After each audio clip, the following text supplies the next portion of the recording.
Good morning, everyone. It's Ambassador Kosh with a brand new video for y'all today, and we are going to be continuing our 1980s pop culture series. And today we're going to cover a topic that I think most everybody will enjoy. There's an old phrase: a hero is only as good as the villain who contends with him. And today we are going to cover some of the minor and greater known villains, movie villains in particular, of the 1980s. And this will be a very broad examination because we're not going to just cover one particular genre of movie villain. We're going to cover, very obviously, we're going to cover several. And when you think of the 1980s, you think of a lot of the great movie franchises that came out in that decade. And honestly, we had some great heroes and even what you might consider some anti-heroes. Or maybe not your traditional hero per se. But what we had in the 1980s in terms of villains, we had a smorgasbord, and boy, did they deliver. So, we're going to just jump right in. And I think we'll start with a genre in the 1980s that actually was quite prevalent and actually was actually very popular. And that was the horror movie franchise, or the horror movie genre of the 1980s. And in that genre, we've got 3, maybe 4 very iconic, very memorable, and very entertaining in a number of ways of movie villains. And just to start off at the top, start with the best of the best. You've got, you love him, you hate him, he scared the crap out of you, or maybe he made you laugh. Freddy Krueger from the Nightmare on Elm Street series. And I won't lie, I never took Freddy all that seriously, even though, you kind of should, because, yeah, this guy, he looked like hell incarnate. You had the fedora, you had the ugly sweater. You could say Freddy Krueger had the granddaddy of ugly Christmas sweaters because that red and green sweater, ugh. I don't know which was worse, his face or the sweater. But just to kind of give you a picture and everything, obviously Freddy wasn't your atypical movie villain or your horror movie villain, because this guy, yeah, he was scary. Obviously, he was meant to be scary. He was meant to be intimidating, but at the same time, I think what Wes Craven did with him was actually rather intriguing in terms of a horror movie villain, because Freddy, he had some great one-liners. Now, I can't remember all of them, and if y'all can, if you remember some of the great iconic kills, that Freddy had, mention them down in the comments below. And this is going to be true for a lot of our discussion today. If you've got comments, if you've got ideas, if you've got some great iconic moments from some of these villains that we talk about today, list them down below by all means, please. But just thinking of some of the kills that Freddy had, and just, he had this sadistic glee about how he carried off his kills. And they were so imaginative and so different compared to some of the other horror movie villains of the 80s. It just, you cringed, but then he would follow it up with this great one-line joke or this great punchline for each kill. And I'm not saying killing people is good, obviously. It isn't. It's a very sad thing. It's a very bad thing, obviously, in terms of Freddy Krueger. But Freddy stuck with you. You close your eyes when you go to bed at night, and sometimes there he is, and you're like, okay, are you gonna make me laugh, or are you gonna try and kill me? And as a child, I will freely admit that Freddy scared me. He did. Freddy legitimately scared the heck out of me. But moving on, right behind Freddy, we of course had Mr. Jason Voorhees, the man in the hockey mask, that machete wielding maniac. And this guy, what can you say about Jason Voorhees that hasn't already been said? He was your brawler. He was the heavy hitter. He didn't have any finesse as, say, Freddy Krueger did. He just lopped off a favorite appendage of yours and moved on. And Camp Crystal Lake was his stomping grounds, and he was not going to have anybody messing around in his home. But yeah, you have to say the horror movie villains of the 80s, they had some great headgear. You had Freddy's fedora, you had Jason's hockey mask, and we'll come to the next and everything. I'll go ahead and mention him here, but you had Michael Myers, the iconic white frizzy-haired mask that was actually patterned or modeled after a favorite Starfleet admiral of ours, Captain James Tiberius Kirk. But just a couple more comments about Jason. I will have to say, of the Friday the 13th series, my favorite films are, I think the one, it's Friday the 13th, The New Blood, where he actually goes up against a girl that's actually a very powerful telekinetic.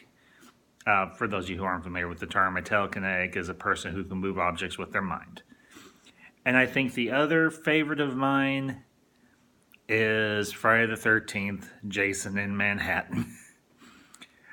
Because you honestly, for a little while there, you get Jason turned from the villain into the sort of anti-hero. He kills bad people. He doesn't kill people that are doing necessarily innocuous things. But moving on, obviously, we have... Now, I know Michael Myers kind of bridges between the 70s and the 80s, but honestly, many of the Halloween movies did come out in the 80s. That's why I'm putting him in this list.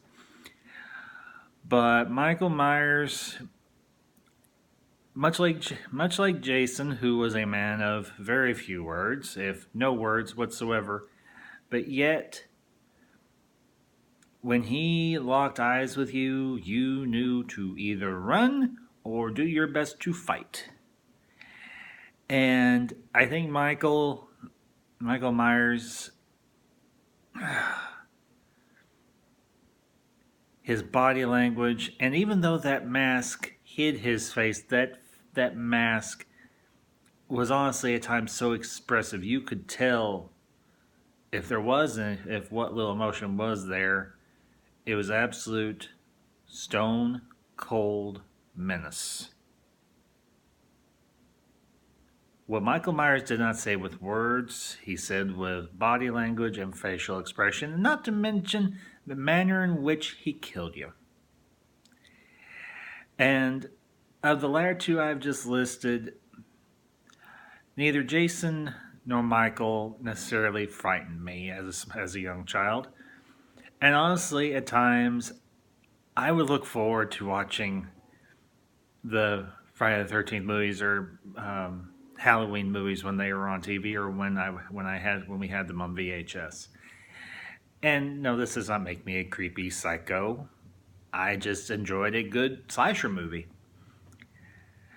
But I think the last one we'll cover in the genre of the horror movies of the 80s, and this one's a lesser known villain, but honestly, he is almost as terrifying as the previous three I just listed, is Pinhead from the Hellraiser series. Now, this is by no means my favorite franchise, horror movie franchise from the 1980s, and it's actually persisted even into the current era. But Pinhead and his compatriots, yeah, they were truly frightening. Now, I only saw, I think, one or two of the Hellraiser movies. Like I said, they weren't my favorite. They honestly put me a little on edge.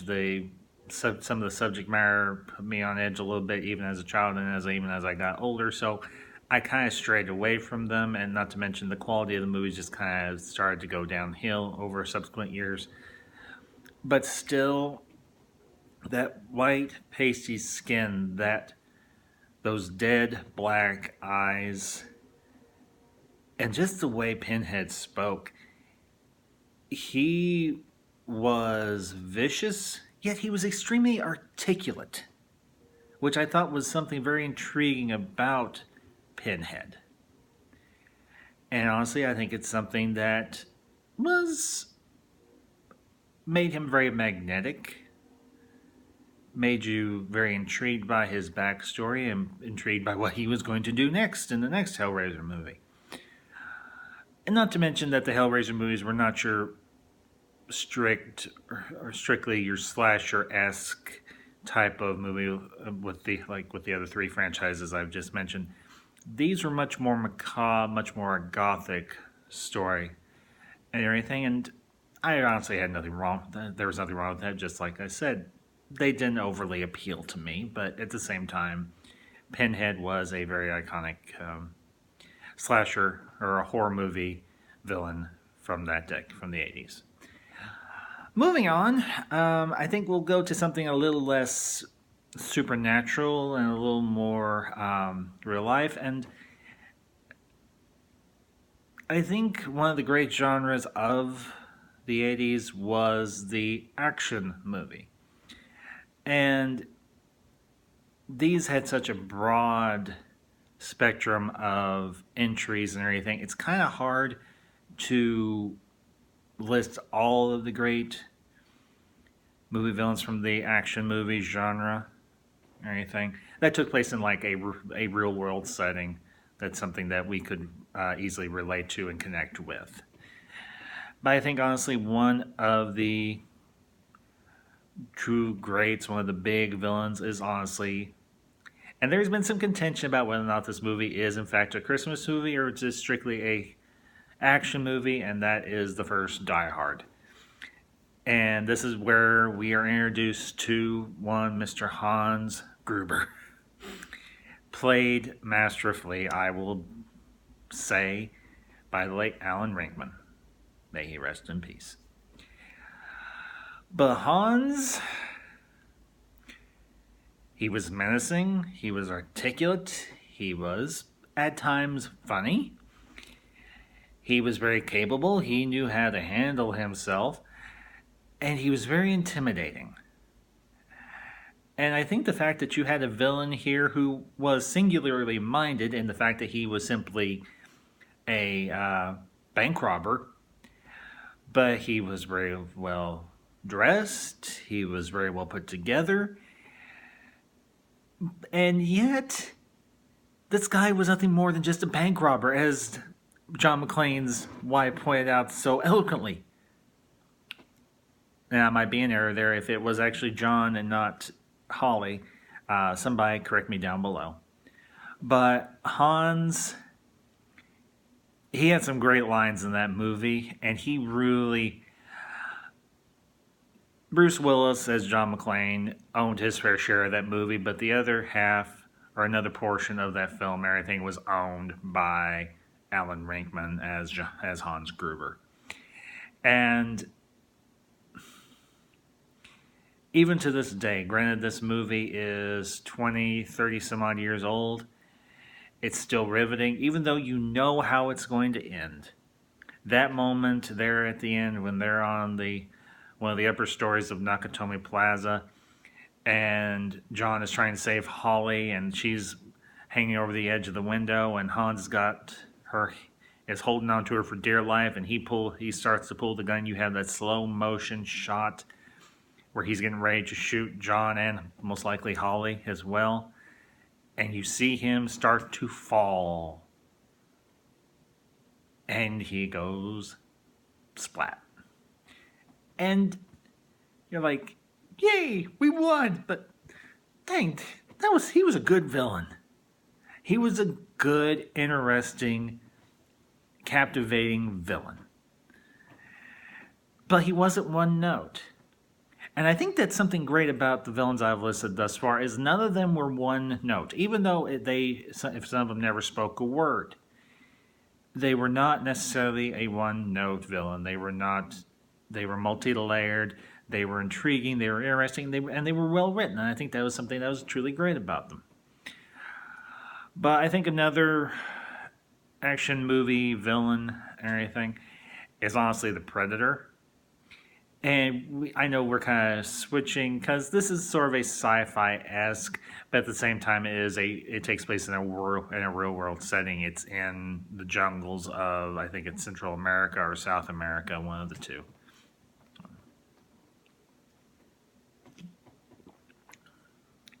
Gotta stay hydrated for these things.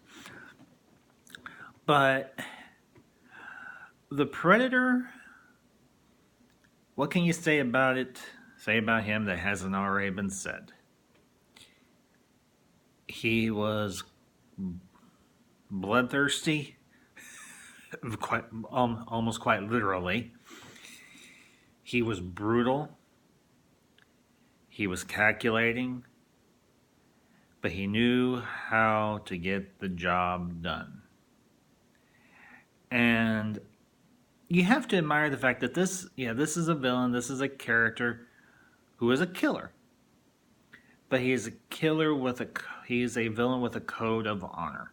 He will not kill the defenseless, he will not kill the unarmed. And I think that honestly is one of the great aspects of the Predator.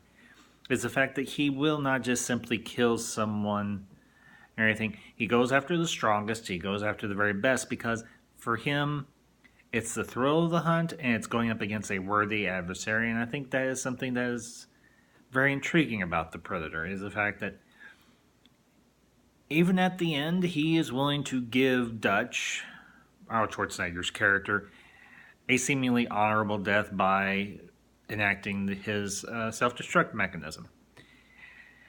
He's been beaten. He realizes he's been beaten, and he's been beaten by a superior adversary.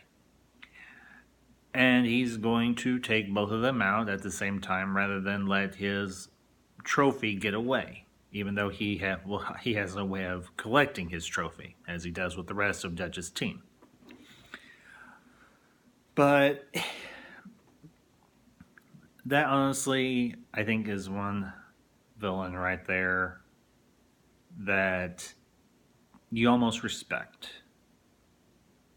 Because he lures his team by his own means into his domain.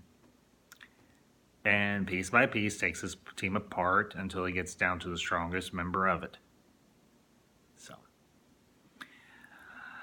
moving on, I think we're going to transition to, I think a good transition is to the superhero genre and everything. Now, granted, there weren't a vast number of superhero movies that came out in the 1980s, but you had a couple of iconic ones.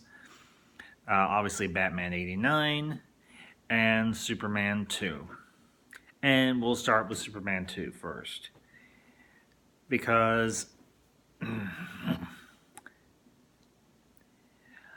honestly, Superman 2 is my favorite of the Christopher Reeves movies. Of the Christopher Reeves Superman movies, to be more accurate. And everything. Now, I was never a big Superman comic reader as a kid. But the movies themselves, at least the first two, I thought were very good. Particularly with Superman 2, because you had Superman going up against a adversary that very much was on his level. in terms of strength and ability and intellect, he was very much on Superman's level, and we're talking about General Zod, played masterfully by Terrence Stamp, who would later go on to play Supreme Chancellor Valorum in Episode 1 of Phantom Menace. But General Zod, he was bigger than life, he was bombastic, he was loud, but he could back it up. He could big time back it up. And when you have the President of the United States intimidated by this villain, by this General Zod of Krypton, you know you're in trouble. Because generally speaking, the President of the United States, regardless of that position is portrayed by in film, is generally a very strong, capable character themselves. But the fact that towards the beginning of the movie, you have Zod and his two fellow Kryptonians come to the United States and, in essence, call Superman out and say, we're coming, you come to us, you swear fealty to us, or we start killing people. And right there, right off the bat, you know that General Zod means business. Now, obviously, you get the scene at the beginning of the movie where you have Jor-El and the other leaders of Krypton there presiding in trial over Zod and his compatriots. And I know I use that word, but it's a good word. I mean say it. I know I use that word a lot, but it's a good word. It works here. But Zod, he don't take no crap from nobody, not even Lex Luthor. And let's face it, Lex Luthor, yeah, he's a schemer, he's a manipulator, he's a very crafty villain and businessman in his own right, but compared to General Zod, he pales in comparison. And that's the flat dab honest truth of it. But transitioning from there, we of course have Jack Nicholson as the Joker in Batman 89, which I think a lot of people will argue is one of the best Batman movies, if not one of the best superhero movies ever done, regardless of decade, regardless of time period. It's near timeless, even though the technology that was used might seem a little crude compared to what we have nowadays, but honestly, Jack Nicholson as the Joker in this particular iteration of the Joker is, you laugh at him, or rather, you may laugh with him. You're intimidated by him, and I've said this about a couple of the other villains on this list. But I think what Jack Nicholson did with the Joker, or his interpretation of the Joker, is give us, I think, a fairly balanced interpretation of the campy comic book-esque aspect of the Joker, but at the same time gave you a good picture of this Joker who was vicious, who was vindictive, who was possessive, and slightly obsessive. Okay, very obsessive, let's be blunt here. And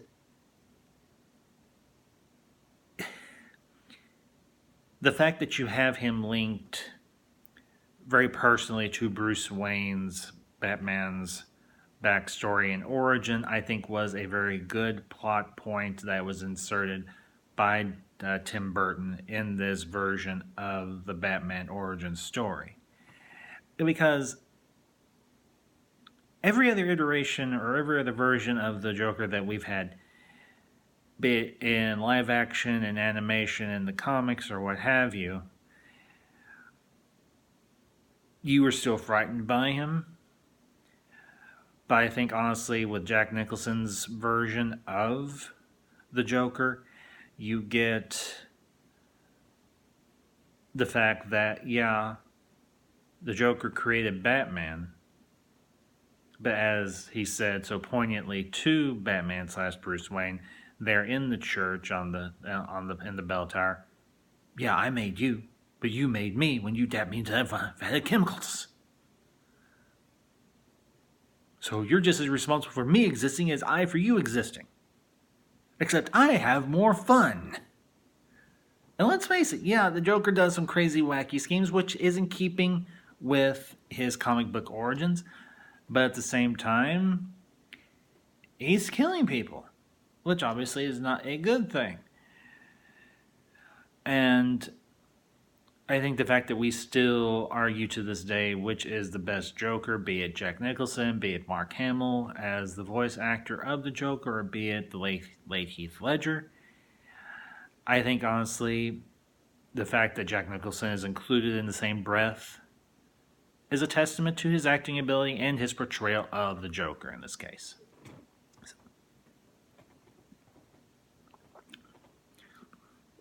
But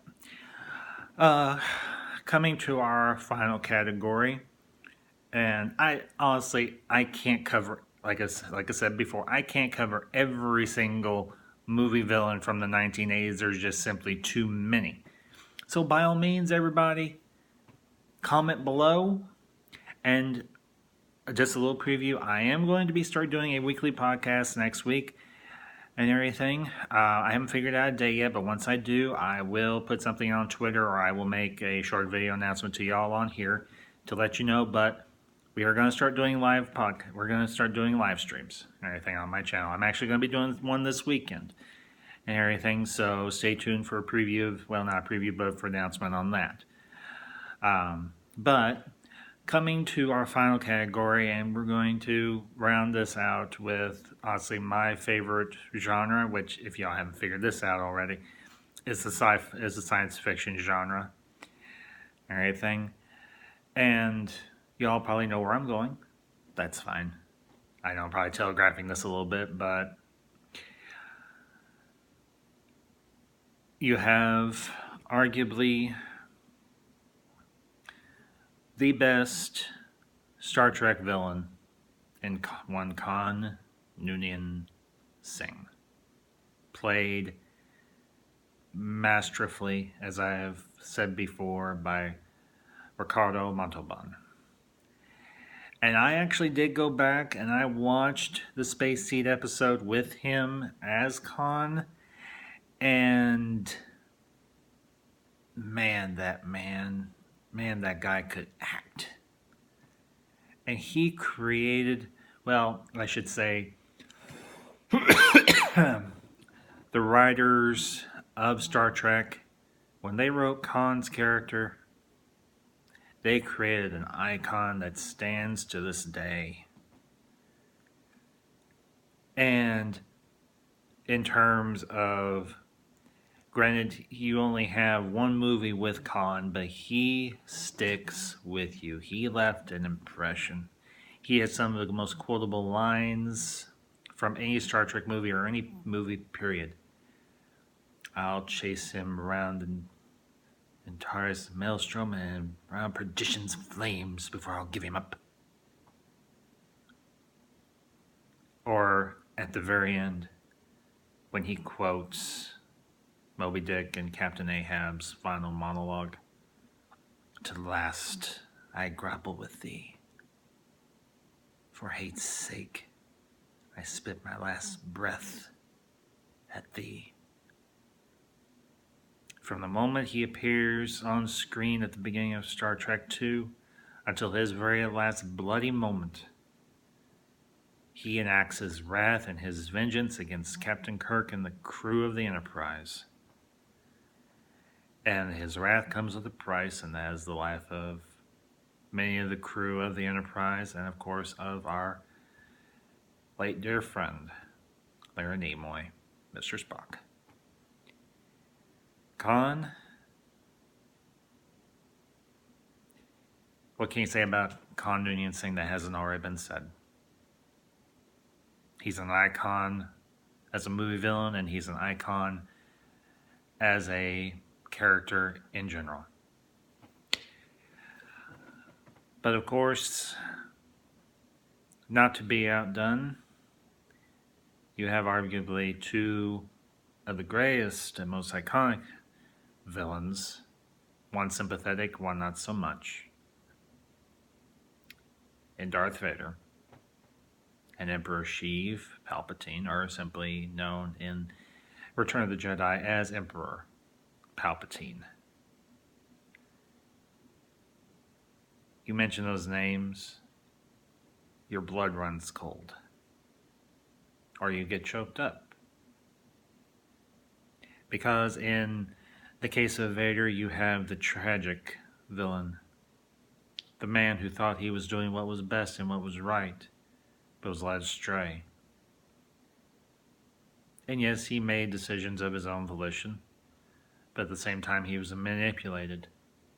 Of course, we do not learn this until much later, but at the same time, even in Empire Strikes Back and Return of the Jedi, we get an image of Vader that frightens.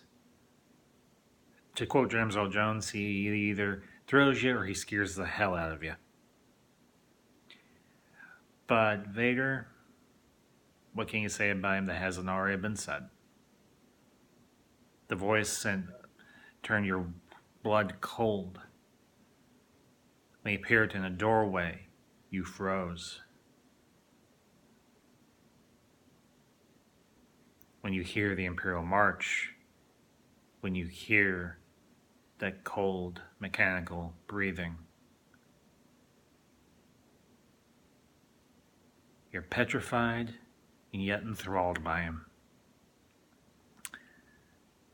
And then, of course, you have the master manipulator, the grand schemer, the great thinker, the darkest of lords of the Sith, Sheev Palpatine, Darth Sidious, master of the Sith, leader of the First Galactic Empire. You hear that laugh. You see those cold yellow eyes.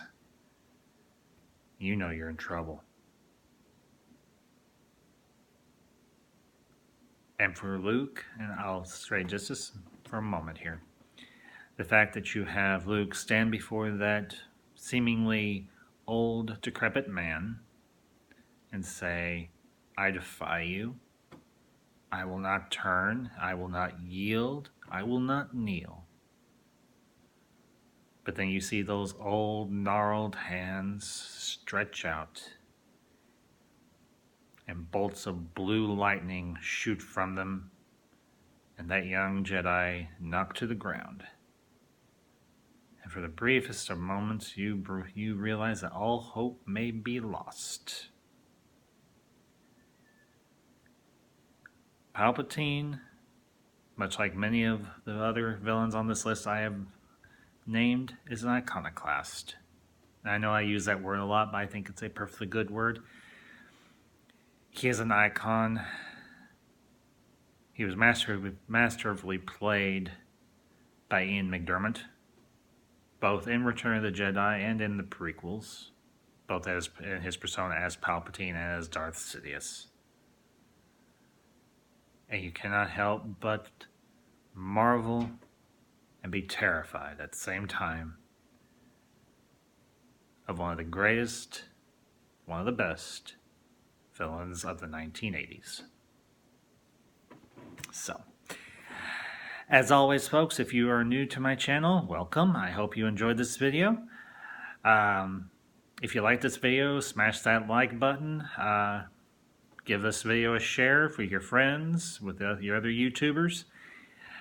You can follow me on Twitter at Rogue5778.